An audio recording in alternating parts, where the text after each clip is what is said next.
Hi all, this is Jan Kotze, also known as Bear Bully on YouTube.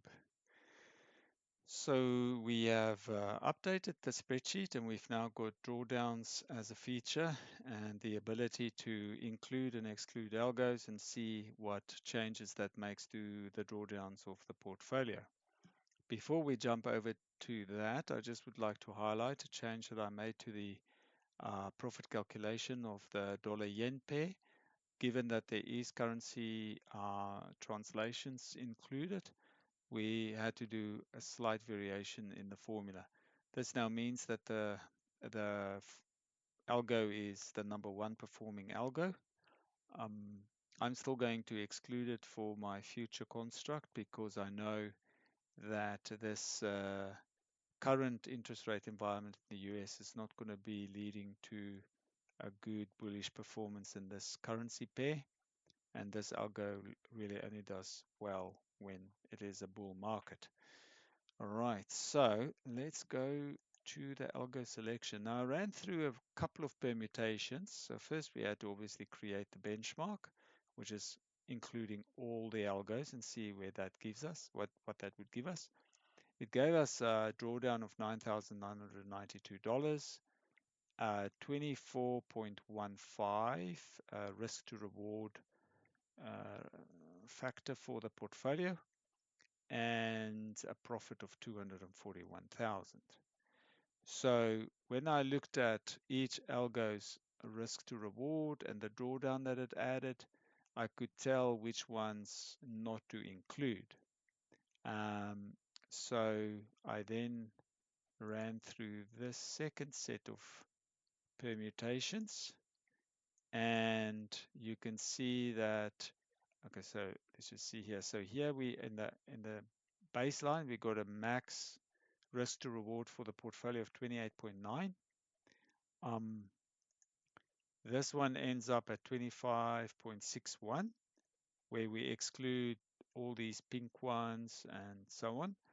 Um, and then the best this one got to 25, 27, 27.27. Um, So I thought, okay, well, that isn't much better than the 24.15, so can we do something even better? By focusing again on the actual algos that do add to risk and don't have a very good risk to reward factor, I was then able to come up with the left-hand final selection. And you will note that I've actually now got some algos that I'm including that weren't even in the top alpha list simply because they hardly create any drawdown or additional drawdown by the time they get included in the portfolio. So it's worth, given that they do add to the profits, it's worth to have them. All right, so this is going to be the selection. Now let's just have a look at the statistics of it. So this one has got a risk to reward ratio of 34.36, maximum drawdowns of 2,915, but it will only generate profits of 100,158. Now, the drawdowns is 3.4 times less than the drawdowns of the baseline. And so if you do want to see if the profits that you are forsaking is unnecessary, you could then say, okay, with this selection, let's just increase the lot sizes by 3.4 times and see what profit that would give us.